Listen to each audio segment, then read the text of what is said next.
એકતાનગર ખાતે આગામી 31 ઓક્ટોબરે સરદાર વલ્લભભાઈ પટેલની 151મી જન્મજયંતિ નિમિત્તે યોજાનારા રાષ્ટ્રીય એકતા દિવસની તૈયારીઓ પૂરજોશમાં ચાલી રહી છે।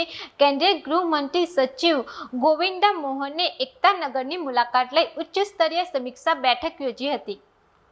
કેન્દ્રીય ગૃહ સચિવ ગોવિંદ મોહને એકતાનગર ખાતે રાષ્ટ્રીય એકતા દિવસ 2026ની તૈયારીઓની ઉચ્ચ સ્તરીય સમીક્ષા કરી હતી। બેઠકમાં પરેડ, સુરક્ષા, આવાસ અને અન્ય લોજિસ્ટિક વ્યવસ્થાની ચર્ચા કરવામાં આવી હતી। આ વર્ષે પરેડમાં દેશભરના 5000થી વધુ કલાકારો ભાગ લેશે। વિવિધ રાજ્યોની કલા સંસ્કૃતિ દર્શાવતી ઝાંખીઓ ઉપરાંત ભવ્ય એર શો પણ યોજાશે। પ્રવાસીઓ અને સ્થાનિકો માટે વ્યુઇંગ પોઈન્ટ તથા મોટી LED સ્ક્રીનની વ્યવસ્થા કરવામાં આવશે।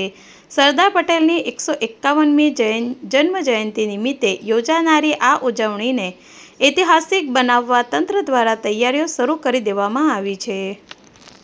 વિડીયો જર્નાલિસ્ટ દીપક જગતાપ સાથે સત્યા ટીવી ન્યૂઝ, રાજપીપળા।